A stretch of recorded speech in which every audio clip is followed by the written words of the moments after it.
He's back. What's the word, y'all? How y'all been? I've been gone for a couple days, but I'm back now. Alright, I'm back. So, today we're going to be reacting to her best friend murdered her and her kids, right? So, her best friend, you know what? Let's get into the video. You feel me? So, let's get right into the video. Let's not lollygag. Let's get into the video. I'm going to upload.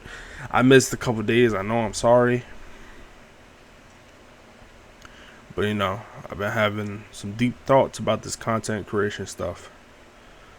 And, it's hard. It's tough. It's really, really hard. But I'm not going to give up.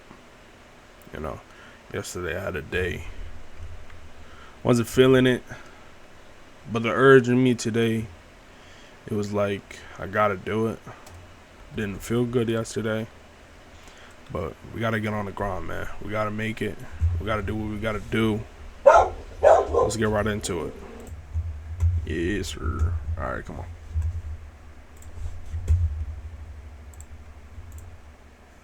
This case will leave you questioning everything.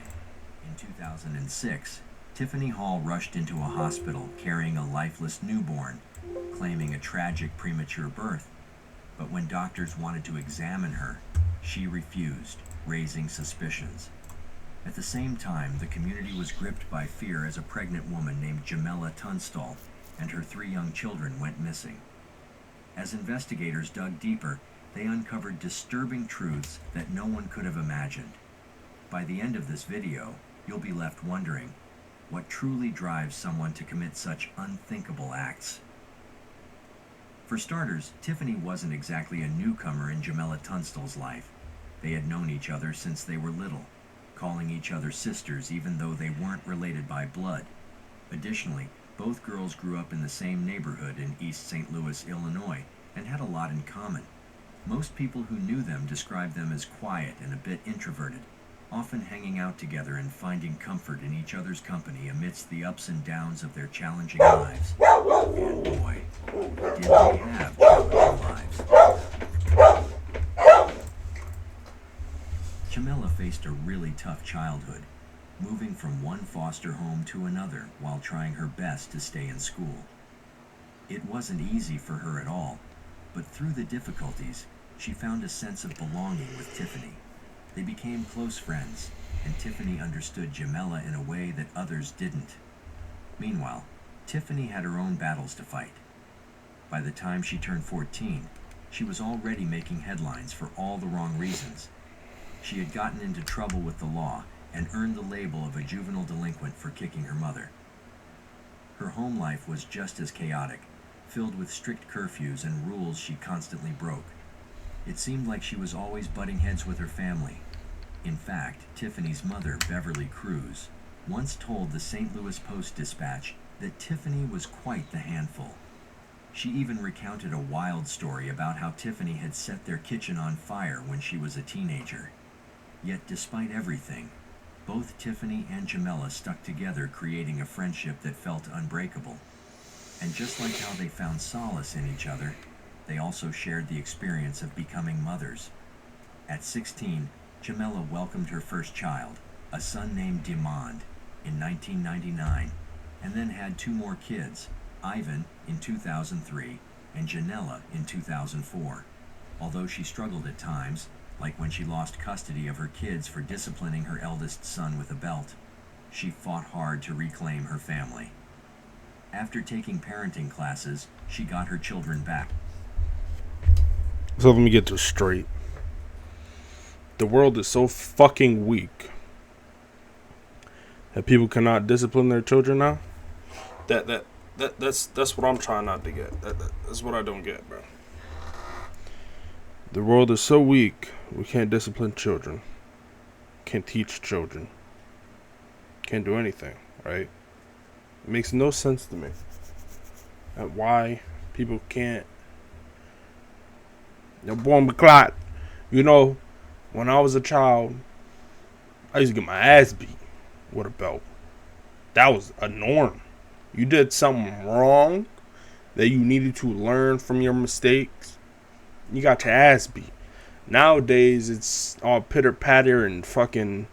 Yeah, it's okay. Just don't do it again. Nope, that ain't gonna teach shit. Determined to turn her life around. She even bought a car with her tax refund and enrolled in community college, aspiring to become a photographer one day. On the other hand, Tiffany's journey was equally tumultuous when it comes to parenting. Just like Shamela, she became a mother at just 16, welcoming her first child into the world, followed by a second baby shortly after. But her life took a dark turn in 1999 when she lost custody of her daughters. Authorities discovered alarming evidence of severe abuse against her 2-month-old baby, painting a heartbreaking picture of neglect. Witnesses recalled 2 months is seeing the bugging. infant in Tiffany's 2 arms, months, you shouldn't be doing limp that. like a rag doll, which raised immediate concerns. The injuries sustained that That's when you leave love and lasting nurture the child. consequences, You don't gotta and by really the do time the anything. little girl turned 7, she still relied on diapers and struggled to communicate. Bro, what the fuck is you doing, bro? Look at this shit. Look how loose that shit. What the fuck you doing with that? To understand. No offense, but if you're paying more than $30 a month on car insurance, you're getting ripped off. Everybody knows you can buy car insurance. But in 2002, both of Tiffany's daughters were returned to her care. This happened after the state attorney decided not to pursue charges of abuse against her. The Department of Children and Family Services concluded that Tiffany was no longer a threat, which meant she could finally reclaim her role as a mother. It was a big relief for her, a chance to start fresh with her kids. However, life had other plans for Tiffany. That same year, she found herself in legal trouble once again. At just 23, she was charged with possession of a stolen credit card. Meanwhile, Jamela was living a completely different life at this point. While Tiffany's world was filled with drama and chaos, Jamela had found a quieter routine that worked for her and her family. She often kept to herself, focusing on protecting her children from the tough realities of their housing project. Life wasn't easy, but Jamela was determined to create a safe space for her kids. She was a cautious mom, rarely letting her children play outside unsupervised. Whenever they did venture out, you could find Jamela sitting on a milk crate just by her door, her watchful eyes following their every move. Her kids found joy in a little green tractor, a simple toy that they shared with the neighborhood kids. It was a small but significant source of happiness in their tough surroundings. Additionally, Jamela would walk her children to the school bus stop every morning, ensuring they started their day safely. By 2006, Jamela was 7 months pregnant, eagerly awaiting the arrival of a baby girl. Damn. She dreamed of a brighter future for herself and her growing family, filled with hope and possibilities. While Jamela was focused on her family's well-being and looking forward to new beginnings, Tiffany was still grappling with her own struggles. His mother, Beverly Cruz, motherfucker. once told the St. Louis Post-Dispatch that Tiffany was quite the handful, but despite everything, their friendship remained strong. In fact, Tiffany often took the time to babysit Jamela's kids, even though she had her own parenting troubles to manage. It all seemed okay for them, but everything changed on the evening of September 16, 2006. Tiffany made a startling call to the police, claiming she had just given birth to a stillborn child at Frank Holton Park. When she arrived at the hospital, the situation took a bizarre turn. Tiffany refused to let doctors examine her, raising immediate concerns about her story. Investigators began to question her, and as they pressed for details, her accounts became increasingly confusing. She alternated between saying she had been sexually assaulted and insisting that wasn't the case at all. No one knew Tiffany was pregnant, except for her Navy boyfriend. An autopsy was performed on the baby girl, but it revealed no signs of trauma and failed to determine a clear cause of death.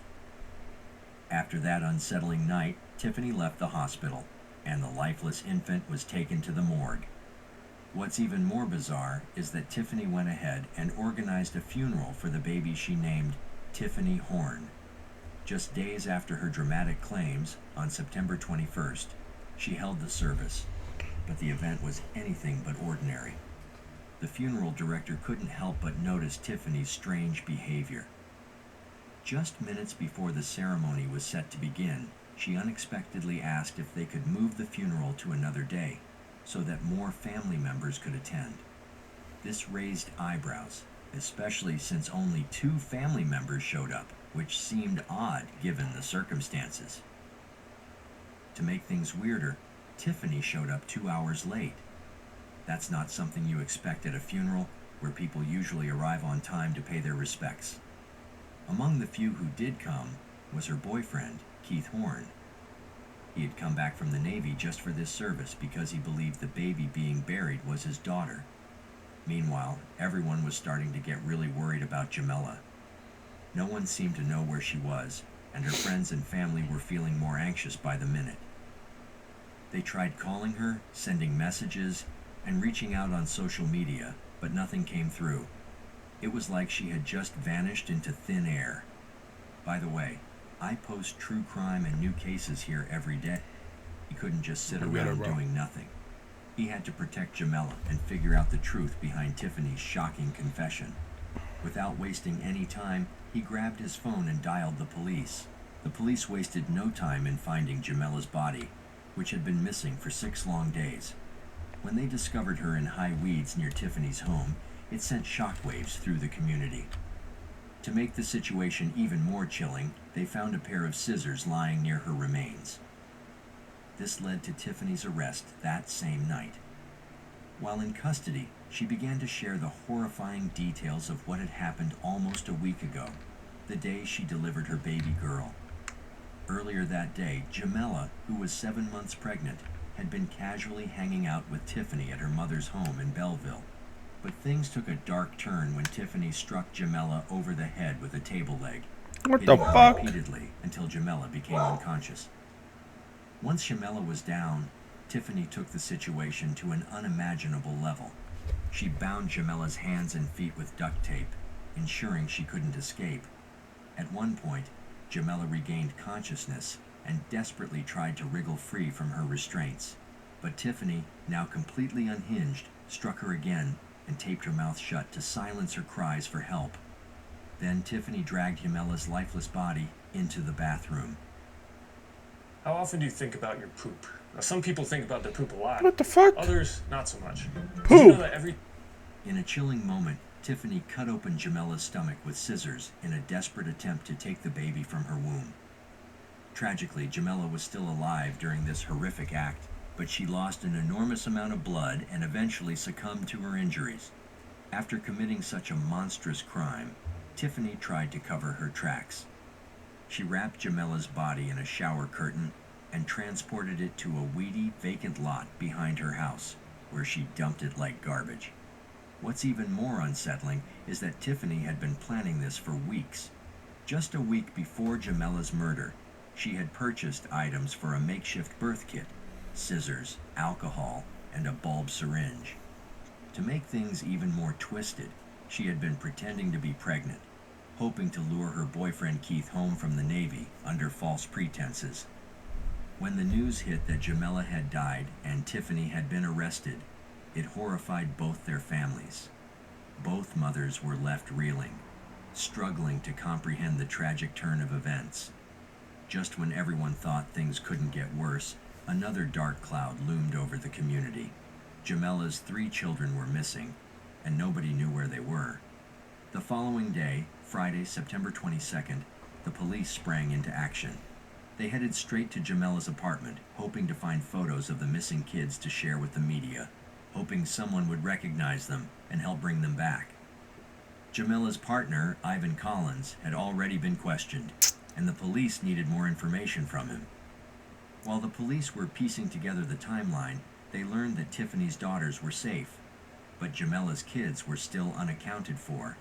The officers reached out to Ivan again, hoping he could shed light on the situation. He mentioned that he'd last seen the children 3 days earlier, on the 18th, but when he was asked about their whereabouts since then, he said they had been with him before leaving with Tiffany that same night. This raised even more eyebrows. As the investigation continued, Tiffany was still in custody, and it wasn't long before she spilled the beans about where the kids were. This confession led the police back to Jamella's apartment the next morning, but what they found was nothing short of horrifying. As they stepped inside, a dreadful smell hit them, a sickening stench that made it clear something was terribly wrong. All right. I can't do it no more. Because that shit is real. That's some real shit right there, man. No cap. I can't continue to watch it. It's sickening. It's fucking nasty. It's like, how the fuck can you do that to your friend that you called your sister, right? That's just sick. It's like, how can you do that? How? That's just so nasty and disgusting. Someone you grew up in a foster home with, you called your sister, you've been with your whole life.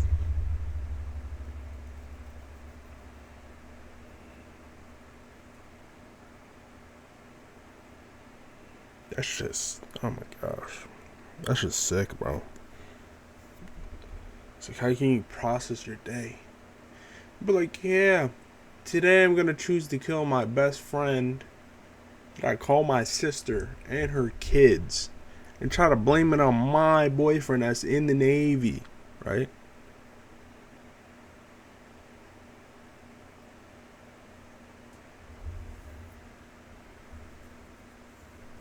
Man, fuck that, alright? That's, you know what? That concludes today's video.